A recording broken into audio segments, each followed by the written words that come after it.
문재인 대통령과 윤석열 대통령 당선인이 청와대에서 만났습니다. 이제 미약꽃이 피었고요. 네.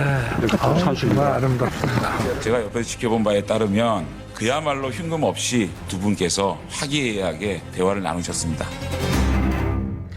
예, 앞서 전해드린 대로 문 대통령과 윤 당선인의 어제 회동 역대 가장 늦게 만나긴 했습니다만 만남의 시간은 역대 가장 길었습니다.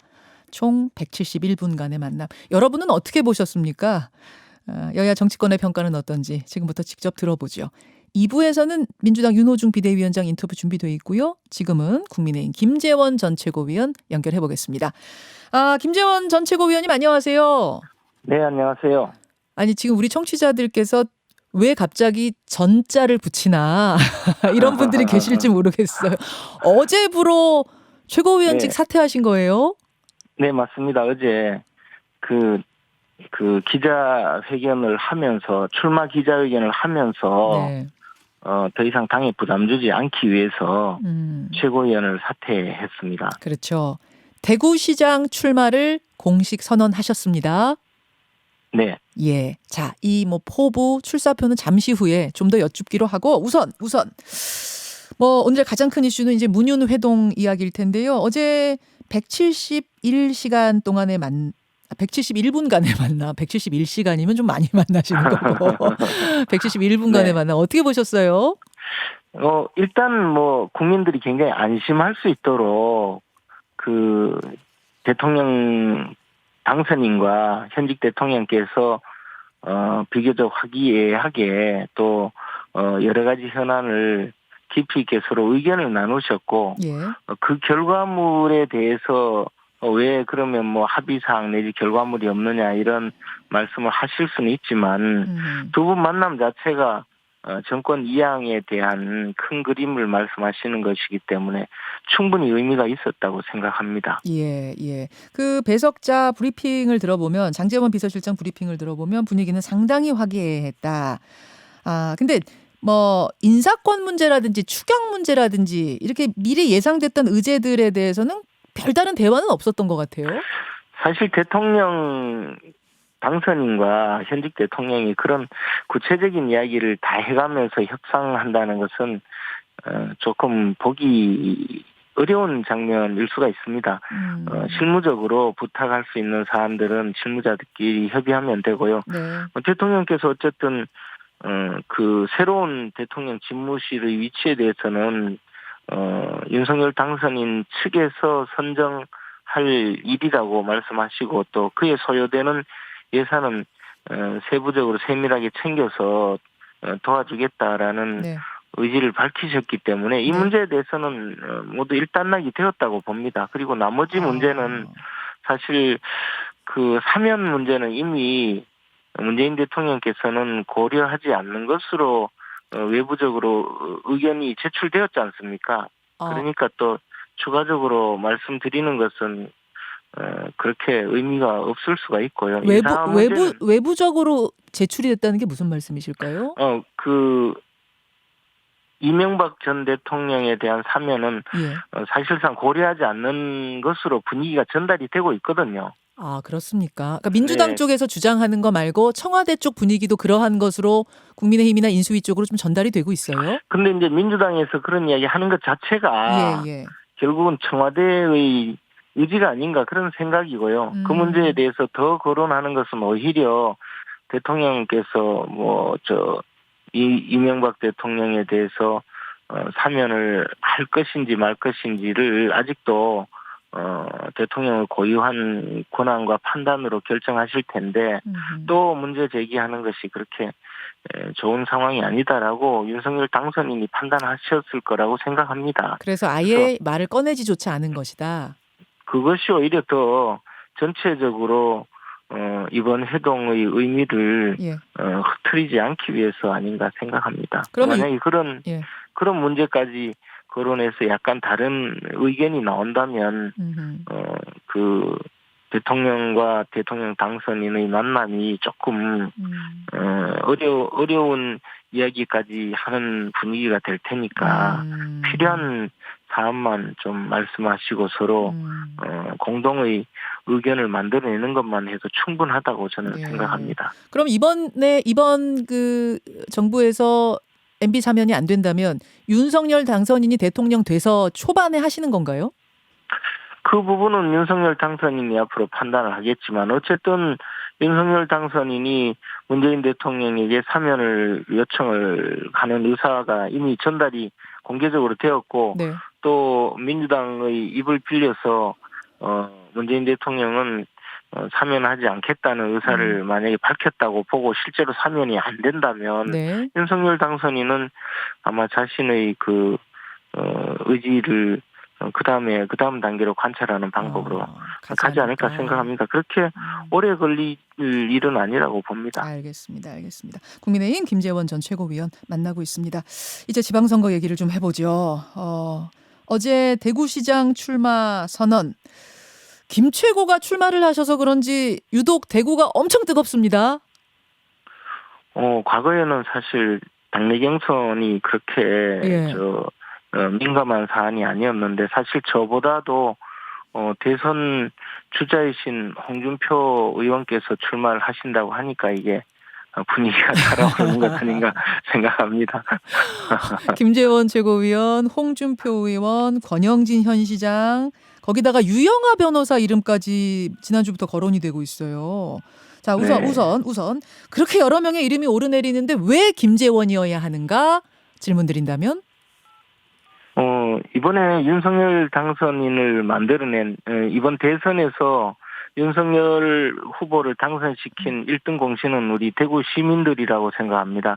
절대적으로 지지를 해서 사실상 윤석열 후보를 당선시켰는데요. 그러나 역대 사실 대선에서 우리 보수 진영 대통령이 당선될 때는 대부분 대구 경북의 압도적인 지지가 근간이 되었지만 대구 시민들이 느끼는 것은 늘 그 대통령은 당선시키고 대통령을 당선되는데 1등 공신 역할을 했지만 지역 발전이나 또는 정치적인 결정을 할 때는 다른 지역에 양보를 하거나 소외되었다는 생각을 많이 합니다. 그래서 윤석열 정부와 손잡고 대구 발전을 이끌어낼 수 있는 가장 책임자는 저 김재원이다. 이렇게 자부하고 이번 대구시장 선거에 참가하게 된 것입니다. 다른 분들은 윤석열 정부와 손 잡는 게 좀 덜 꽉 잡을 것 같습니까? 제가 제일 잘 할 수 있고요. 저는 사실 대구에 대해서 가장 잘 나는 후보입니다. 제가 이제 대구 평리중학교와 시민고를 졸업하고 또 서울대학교 법과대학 4학년에 행정고등고시 합격해서 발령받은 첫 직장이 대구 북구 상격동에 있는 경북도청이었거든요. 거기 도청 기획실에서 4년간 일하면서 대구 경북의 발전 전략을 직접 담당하기도 했고 그 이후에 돌고 돌아서 청와대 정무수석으로 일할 때도 이 대구공항 이전 문제를 제가 직접 처리한 적도 있거든요. 그러나 이제 지금 와서 대구시장으로서 마지막 공직으로 생각하고 대구에 가장 헌신할 수 있는 후보라고 생각을 합니다. 제가 제일 꽉 잡을 수 있습니다. 그렇게 말씀하셔야죠, 김 최고위원님. 제가 제일 꽉 잡을 수 있습니다. 후보가 되니까 쑥스러워요. 그러게요. 굉장히 오늘 굉장히 쑥스러워하시는데요. 근데 유영하 변호사 같은 경우에 당 경선에 만약 출마를 하면 지금 출마가 확정된 건 아닙니다만 출마를 하면 박근혜 전 대통령 후광을 얻고 상당히 유리할 거다 이런 관측이 나옵니다. 어떻게 생각하세요? 어쨌든 유영하 변호사가 박근혜 전 대통령의 탄핵 이후에 가장 측근에서 헌신적으로 일해 오신 것이 분명히 사실입니다. 그에 대해서 박근혜 대통령도 애틋한 감정이 있을 거고요. 또 대구 지역 시민들도 그런 의미에서 평가를 할 것입니다. 그리고 이제 대구시장을 뽑는 과정에서도 분명히 그런 감정적인 측면이 영향이 있을 거라고 봅니다. 저도 박근혜 전 대통령의 정치적 명예 회복을 위해서 최선을 다할 생각인데요. 서로 서로 또 경쟁하는 관계가 되어서 그 또 시민들의 그 선택을 받아야죠. 아니 뭐 근데 이제 일각에서는 김재원 의원이 탈박을 하지 않았냐. 그러면은 뭐 대구 분들이 이제 박근혜 전 대통령에 대한 감정이 남다른데 탈박을 했으면은 이게 대구시장 되겠느냐. 또 조원진 대표가 그런 말씀하시더라고요. 이거는 어떻게 생각하세요? 그분이 무슨 근거로 그런 말씀하시는지 저는 잘 모르겠습니다. 평가는 시민들이 할 것이고요. 저 스스로 그런 생각을 해본 적이 단 한 번도 없습니다. 예. 조원진 대표가 왜 그런 말을 하는지 모르겠다. 공천을 근거가 무엇인지 모르겠습니다. 근거가 있다면 근거를 대라 그런 말씀. 예. 공천을 가지고도 잡음이 조금 있었어요. 최고위에서 지방선거 공천 시에 현역 의원은 10%, 무소속 출마 전력이 있는 사람은 15% 감점을 적용하는 걸로 결정이 났다가 결국 이거는 다시 재론을 하기로 한 거지요, 위원님. 제가 이제 최고위원을 사퇴했기 때문에 네. 그 부분에 대해서는 그 당의 방침에 따를 상황이고요. 또 실제로 그렇게 해야 되고요. 그리고 제가 이제 관여하지 않기 때문에 잘 알 수가 없습니다. 아니 이준석 대표하고 약간 진실 공방이 있었어요. 이 안을 누가 낸 것이냐 뭐 이런 거를 놓고 그거 어떻게 된 겁니까? 뭐 하여튼 지금까지 그 부분에 대해서는 다 말씀드렸고 또 보도가 다 되었거든요. 예. 그래서 이미 최고위원을 사퇴하는 입장에서 또 거론하는 것은 저는 제 스스로 적절하지 않다고 생각합니다. 알겠습니다. 김재원 전 최고위원 대구시장의 출마 선언을 어제 공식적으로 했습니다. 만나고 있습니다. 그나저나 좀 다른 얘기기는 합니다만 현안에 대해서 좀 여쭙죠. 지금 장애인 단체가 벌이고 있는 그 지하철 시위에 대해서 이준석 대표가 강하게 비판하면서 충돌이 빚어지고 있습니다. 장애인 단체에서는 혐오 발언에 대해 사과하라 이렇게 요구하고 있는데 어떻게 생각하십니까? 제가 그 최고위에 참석하지 않고 있던 상황에서 나온 발언이라서 솔직히 잘 모르거든요. 이 부분은 정확히 모르시겠어요. 의견은 어떠세요? 예. 지금 돌아가는 걸 보면서는. 하여튼 제가 그 부분에 대해서는 전혀 모르고 또 우리 이준석 대표님께서 늘 굉장히 좀 통찰력이 있으시기 때문에 제가 그 판단하고 이렇게 말씀드릴 입장이 아닙니다. 이 문제에 대해서는 두루 좀 더 살펴봐야겠다 그런 좀 유보적인 입장이신 것 같고. 살펴보지 못했습니다. 또 하나의 현안은 앞서 그 뉴스연구소에서도 저희가 잠깐 언급을 했습니다만 김정숙 여사의 옷값을 놓고 뭐 온라인상에서는 이게 지금 논란이 된 지가 꽤 됐고요. 또 주말을 지나면서는 좀 공론화가 되고 있는 분위기입니다. 어떻게 생각하세요? 그게 이제 결국 청와대의 그 대통령 특수활동비 사용 내역에 관한 문제이거든요. 근데 제가 그 분야 아주 전문가입니다. 제가 국정원 특수활동비 사용 문제로 그 검찰 수사를 받고 재판을 받으면서 징역 5년 구형을 받고 무죄 판결을 받았거든요. 박근혜 정부에서 근데 청와대 계실 때 제가 무죄 판결을 받은 것은 그 사용 자체가 불법이 아니어서 무죄 판결을 받은 것이 아니고 저는 그 사건과 아무런 관련이 없다고 해서 무죄 판결을 받았고 함께 기소되었던 이 현규환 전 정무수석은 실형 선고를 받았거든요.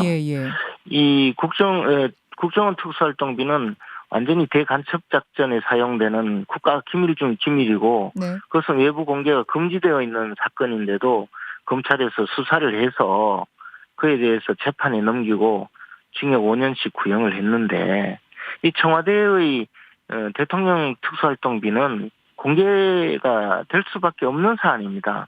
이것을 그 기밀로 해도 그것은 외부 공개를 뭐 잠시 동안 금지한다는 것이지 그리고 그것이 뭐 국가안보에 관련된 사안이 아니거든요. 그리고 증빙 자료도 모두 포함이 되어 있습니다. 이것을 손바닥으로 하늘을 가리려고 뭐 공개하지 않겠다라고 이야기하고 또 실제로 공개하지 않는 것은 더 화를 크게 불러일으키고 형사 책임 문제, 형사 처벌 문제까지 이야기하고 있기 때문에 이 문제에 대해서는 문재인 대통령께서 솔직히 재임 중에 공개를 하시는 것이 국민에 대한 도리이기도 하고 향후에 여러 가지 그 논란을 덜 키우는 문제가 아닐까 생각합니다. 그래서 제가 국정원 특수활동비 사용 문제로 청와대 국정원 특수활동비 사용 문제로 수사를 받고 재판을 받은 먼저 경험한 입장에서는 네. 빨리 공개하는 것이 가장 적절한 처신이 아닌가 생각합니다. 근데 이 부분에 대해서 뭐 청와대 입장이 지금 공개적으로 나온 건 아닙니다만 이제 청와대 입장이 나온 부분까지는 여기에요. 자꾸 이 얘기를 공개를 하면 또 정쟁이 되고 또 정쟁이 되더라. 이 부분이 하나고 또 뭐 민주당이나 다른 쪽에서는 이런 얘기합니다. 아니 영부인의 의상이란 거는 국가 행사용으로 국가의 대표로서 행사를 하면서 입는 옷인데 그것을 적절히 쓰는 것이 무엇이 문제인가 이것과 또 지금 사치품을 뭐 썼다 뭐 2억 원 브로치다 이런 얘기하는데 그건 다 과장된 것이다 왜곡이다 이런 설명인데 어떻게 생각하세요? 그래서 그것은 그 특수활동비 예산을 공개하면 되거든요. 공개를 해서 이게 정말 사치냐 적절한 수준이냐를 판단하자 그 말씀이세요? 그렇습니다. 그리고 또 하나는 예. 공적인 목적으로 사용된 것인지 아닌지 예. 민주당이 주장하듯이 국가 의전이라든가 또는 외빈 행사라든가 뭐 특별히 이런 이유에서 공적으로 사용된 것이라면 예. 오히려 그에 대해서 설명을 하고 국민들이 납득하도록 할 일이지 나는 공개하지 못하겠다 이렇게 덮어서 끝날 일이 아니거든요. 어허. 알겠습니다. 예. 알겠습니다. 그리고 사실 그동안에 약간의 논란이 없었던 건 아니거든요. 그러면 이 문제를 계속 덮어간다고 과연 그냥 넘어갈 수 있겠느냐 그런 문제가 되고 굳이 정권 말기에 이런 이야기를 자꾸 그 논란이 부추기게 되어서 그동안 잘 국정을 운영하던 문재인 대통령이 오점을 남길 필요는 없거든요. 빨리 공개하는 것이 낫다고 봅니다. 알겠습니다. 오늘 이 문제까지 저희가 지금 청와대에 직접 이것에 대한 좀 의견을 들으려고 접촉을 하고 있으니까요. 조만간 인터뷰도 좀 마련을 해보죠. 김재원 최고위원님 고맙습니다. 고맙습니다. 예, 국민의힘 김재원 전 최고위원이었습니다. 김현정의 뉴스쇼는 청취자 여러분의 참여로 이루어집니다. 트위터, 페이스북, 레인보우 게시판, 그리고 단문 50원, 장문 100원의 유료 문자 샵 1212, 우물정 1212 통해 참여하실 수 있습니다. 김현정의 뉴스쇼, 여러분과 함께 만듭니다.